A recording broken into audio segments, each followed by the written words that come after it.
Behind a row of unassuming cypress trees in a quiet Los Angeles neighborhood, there's a subtle wooden gate few people notice. It's tall, painted a worn shade of midnight blue, and forever locked. Passers-by seldom realize that gate once guarded the private world of Ted Cassidy, the man whose voice could rumble through a TV screen like distant thunder, yet who quietly yearned for a space all his own. The world remembers him as Lurch from the Addams Family, that towering figure with a low rumbling, "You rang?"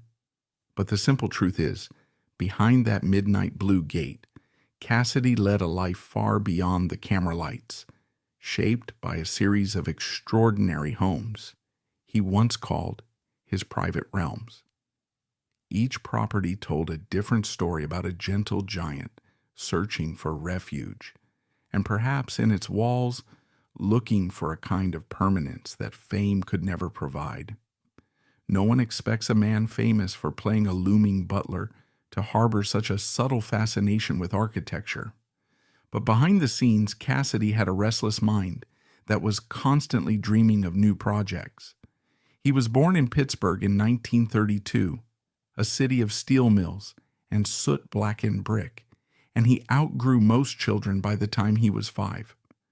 While other boys drew stick figures, Ted doodled intricate houses, complete with turrets, hidden staircases, and labyrinthine gardens. Perhaps it was even then, as the tall, shy boy in the corner of the classroom, that Ted developed a yearning for spaces where he could feel both shielded and free. Something about walls and doorways was comforting. Tall thresholds offered acceptance for his extraordinary height, while lofty ceilings gave him space to stretch out. From an early age, home was never just a place to sleep. It was a place to belong. As a teen, he moved to West Virginia and later Texas, always overshadowed by his own physique. People gawked. He learned to speak softly to diffuse tension, a gentle voice from a giant. Sports coaches wanted him on their teams. Theatrical directors saw the commanding presence. But Ted's interests were quieter. He was bright, curious, and drawn to reading about historical estates, especially those with unique architectural flourishes. Studying old manors in Europe, he loved reading about hidden passages or exotic gardens. Those fascinations simmered throughout his early adulthood, until a fateful day in Hollywood opened the door to the role that would define him for a generation. Yet even as Lurch catapulted him to stardom, Cassidy kept an eye on real estate listings, house plans, and the dream of building or renovating his own private sanctuaries. His first venture into homeownership in California was modest. In 1964, right at the cusp of his Addams Family fame, he purchased a small 2-bedroom bungalow in Glendale. Most would have called this place humble, but for Cassidy, that was precisely the charm. It sat on a quiet street lined with jacaranda trees, their lilac blossoms occasionally carpeting the sidewalks in vibrant purple. Nobody would imagine that the giant with the booming voice slept behind those cozy walls. Its exterior was simple, white stucco, a short walkway leading to a front porch, just wide enough for 2 rocking chairs. At 6'9", Ted might have been expected to demand ceilings that soared. Instead, he found a comforting snugness. Inside, there was a living room with knotty pine paneling and an intimate stone fireplace that looked a little undersized next to his imposing frame. He always joked that the space felt like Walt Disney's version of a cabin, and perhaps that was part of its allure. He wanted home to be the opposite of a grand stage set. The Glendale bungalow came with a little garage that Cassidy immediately transformed into a reading room. That's where he displayed shelves of Shakespeare volumes, detective novels, and even architecture magazines from around the world. A single stained glass lamp cast a kaleidoscope of color across the spines, and Ted would sometimes sit in an oversized armchair, turning pages late into the night. If you peeked inside, you'd see the surprising sight of that tall figure hunched over a slender paperback, lost in thought. He could recite random lines from Richard III or dive into pattern books that showcased Moorish arches and Corinthian columns. One friend, a fellow actor, once claimed that Cassidy knew more about European castle design than the average structural historian. He had an intensity about architecture, the friend recalled. He'd talk about how a building breathes. No one ever guessed that about Lurch. Even as the Glendale home served as his first stable base in Hollywood, Cassidy's star rose faster than he anticipated. The success of the Addams Family brought fan letters, interviews, and an onslaught of personal appearances. He went from near anonymity to suddenly being recognized in grocery stores, and the Glendale neighborhood was hardly immune. Children would ring his doorbell just to hear him answer, hoping for that iconic "you rang" in real life. Ted was friendly, but also protective of his family's privacy. He realized Glendale was no longer quite as tucked away as he wished. So within a couple of years, he began eyeing a new kind of retreat, a place where he could reconnect with nature and escape the swirl of celebrity. That's how he discovered the Lake Arrowhead property, a cabin that would become the next chapter in his private real estate saga. Located deep in the mountains above San Bernardino, Lake Arrowhead is a dreamy enclave of pines, crisp air, and shimmering water. Cassidy found a rustic A-frame perched on a steep slope overlooking the lake. The previous owner was an amateur naturalist who'd fashioned a wraparound deck that practically hung out over the tree line, giving sweeping views of emerald forests and the water's sparkling surface below. Despite its modest size, just 3 bedrooms, the cabin had cathedral-like ceilings, perfect for Cassidy's stature. Tall windows allowed beams of light to cascade in from dawn till dusk. In that golden glow, Ted would often stand in front of a grand window, sipping tea, observing the wildlife that fluttered by. Friends remembered how, in those early days at the cabin, Ted seemed more at peace than ever before. It became his private realm of pine-scented quietude. Yet as with everything Ted touched, he couldn't resist making it uniquely his. Soon after purchasing it, he hired a local craftsman to enlarge the front door, extending it to nearly 8 feet so he could walk through without stooping. Embossed in the wood grain of that door was a subtle carving of a hummingbird, an emblem he loved for its swift, elusive grace. Inside, the furniture was chosen with an eye for nature's palette: warm browns, forest greens, and touches of deep burgundy. The living room became a communal space for occasional gatherings, with close friends and co-stars who dared the winding roads up from Los Angeles. The big conversation piece was a wide stone fireplace that Cassidy had partially rebuilt to display a family crest. He designed himself 2 stylized letter C's back to back, representing Cassidy, with a laurel wreath on top. Rumor has it that more than once after a long evening of conversation, Cassidy would quietly add logs to the fire and read by that flickering glow until the sun rose. But beyond the cozy communal spots, Lake Arrowhead also held a hidden sanctuary. Tucked away on the 2nd floor was a narrow loft that Cassidy had outfitted as a personal study. By all accounts, it felt more like a secret treehouse, accessible by a spiral staircase made of iron. Up there, he pinned blueprints of imaginary homes, some no bigger than a cottage, some sprawling estates. He'd spend hours daydreaming about new ways to use space and light. In one corner, he kept a battered acoustic guitar he'd strum from time to time, though he never played in front of others. This was purely personal.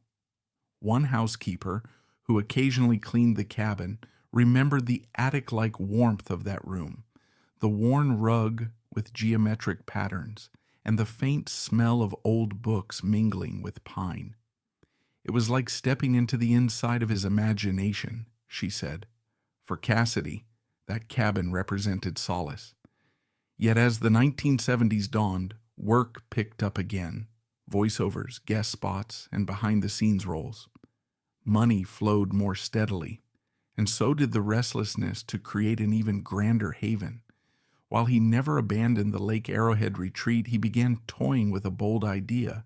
What if he designed a home from the ground up, with every feature tailored to his tastes and needs?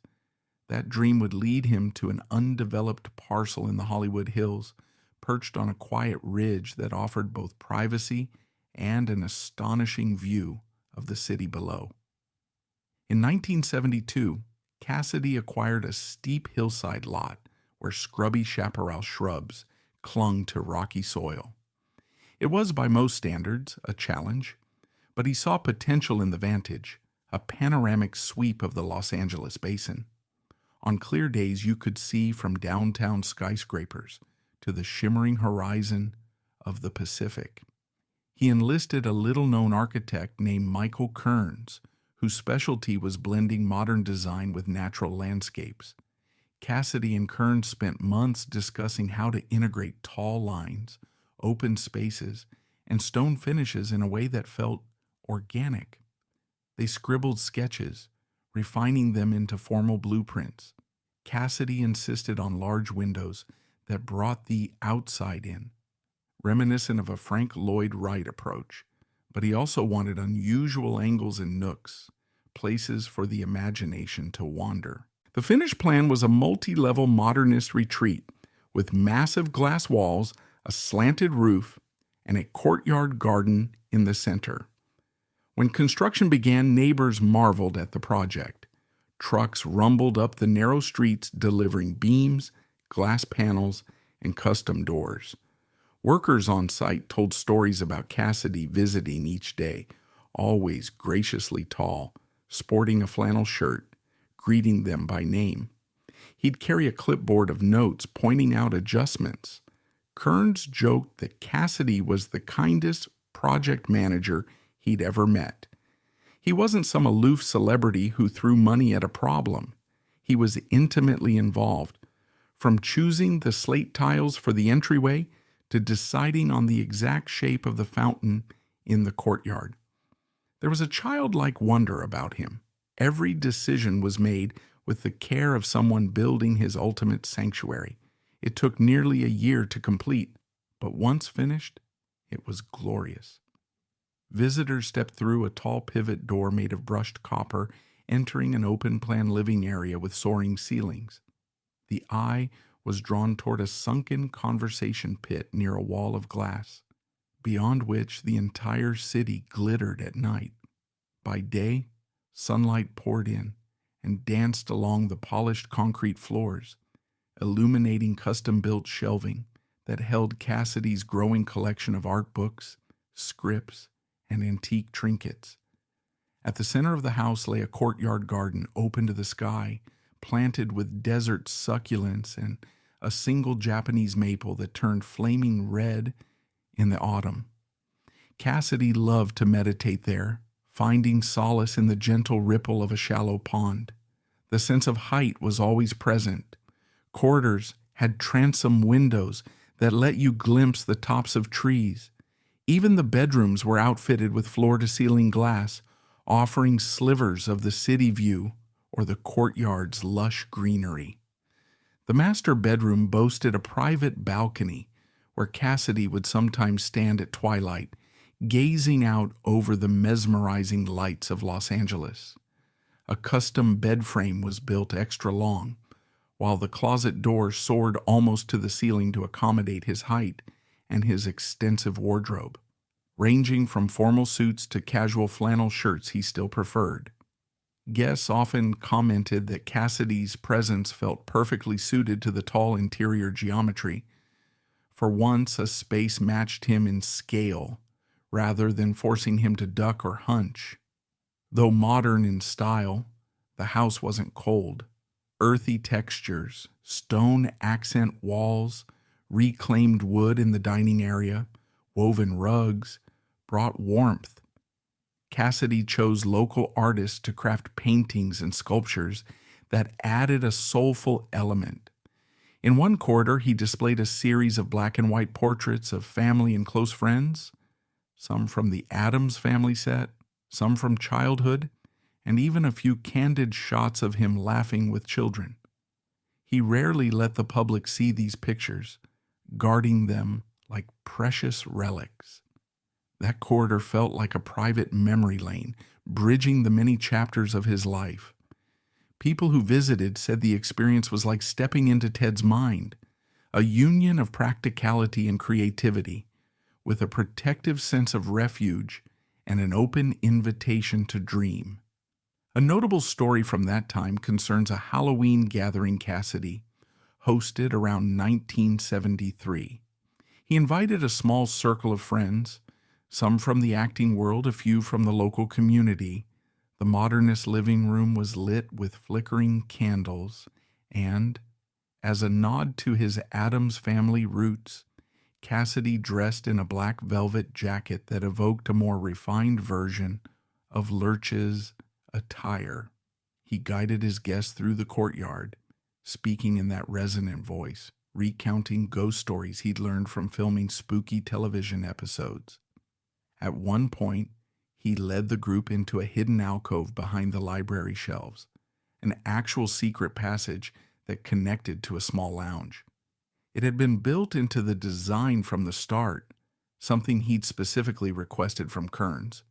The guests were spellbound, as if they'd tumbled into a live set of The Addams Family.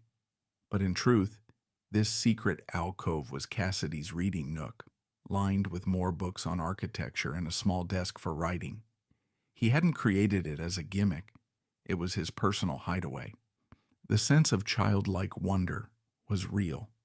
When asked why he wanted such a space, Cassidy reportedly smiled and said, "Every home deserves a secret or two." By this time, Cassidy was no longer just the man behind Lurch. He'd done voice acting for animations, cameo appearances in science fiction shows, and contributed his booming voice to numerous commercials. His financial stability allowed him to maintain multiple residences, each fulfilling a unique role in his life. While the Hollywood Hills Modernist house stood as a testament to his architectural dreams, he still escaped to Lake Arrowhead for quiet weekends.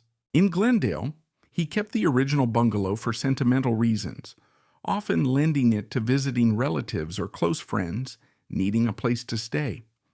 If one charted the arc of his real estate, it mirrored the phases of his internal journey.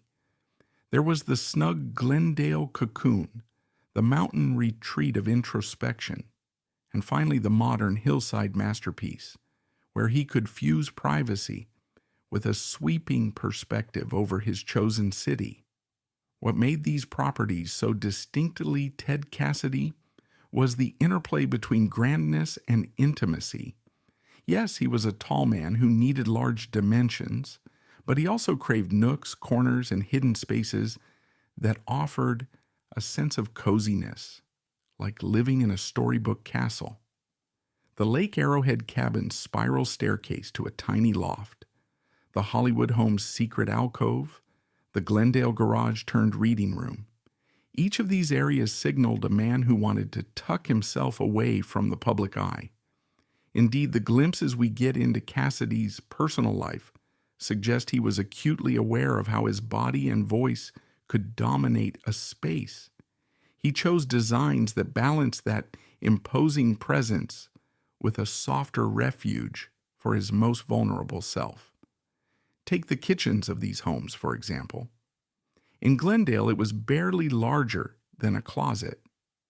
Cassidy rarely cooked, so it remained simple. A small stove, a countertop radio, a few pots and pans. He was content to warm up soup or whip together a sandwich.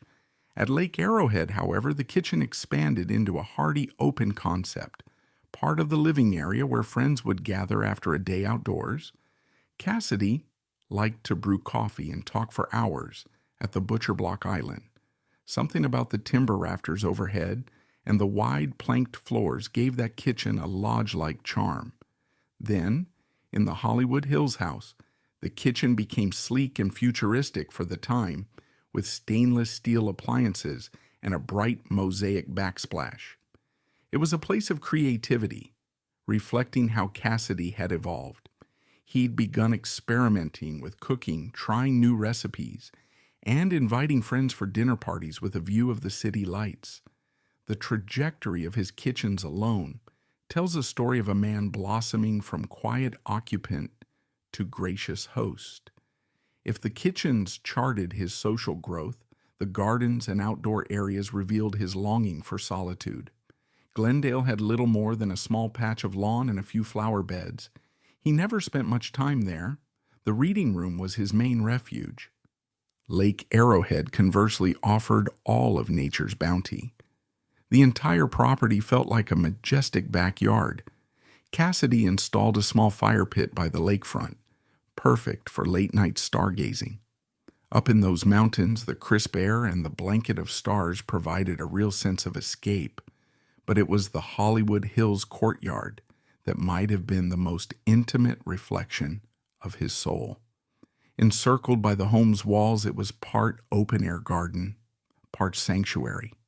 There, within steps of the living room, Cassidy could feel the breeze rustle his hair while remaining enveloped in the warmth of his own architectural vision. He sometimes spoke about designing more interior courtyards in future projects, saying, "I like the idea of nature at the center, like a heartbeat." Though Cassidy generally shunned tabloid gossip, a few tantalizing rumors about his properties circulated among the Hollywood crowd. One particularly persistent tale suggested that in the Hollywood Hills house there was a subterranean tunnel leading to a hidden vault, where Cassidy supposedly kept rare memorabilia from the Addams Family sets, plus personal diaries and letters. Multiple visitors claimed they heard mention of the bunker, but no one was ever quite certain if it existed. Some even whispered about a cameo of the original Lurch costume displayed under glass, though those stories were never confirmed. Close friends insisted it was all just rumor, that Ted might have intentionally cultivated those mysteries to keep folks guessing. Yet, in an unguarded moment, a staff member once mentioned that the basement area was indeed more complex than typical foundations. Whether that was a wink to the rumor or just a structural quirk remains unknown. Cassidy never clarified it publicly. A different sort of gossip involved the Lake Arrowhead cabin.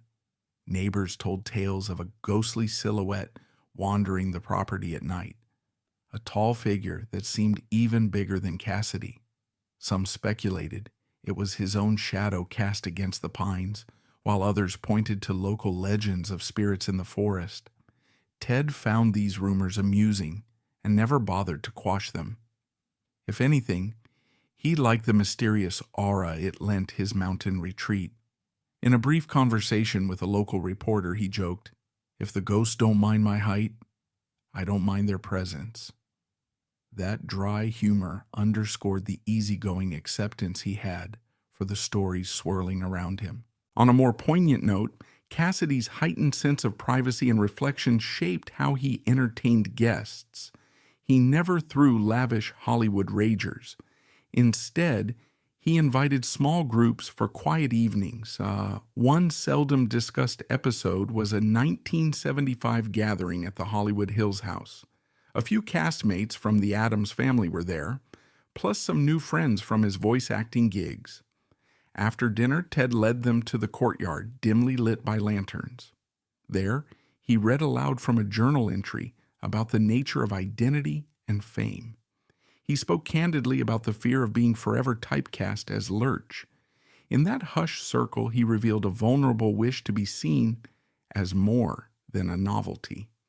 A friend in attendance later recalled that many were moved to tears because Cassidy's words resonated with anyone who'd felt trapped by an image the world had imposed on them. The courtyard echoed with the quiet hum of nighttime traffic far below, a subtle reminder that the city lights might shine on him, but they could never fully know him. This longing to be understood seeped into every corner of his living spaces.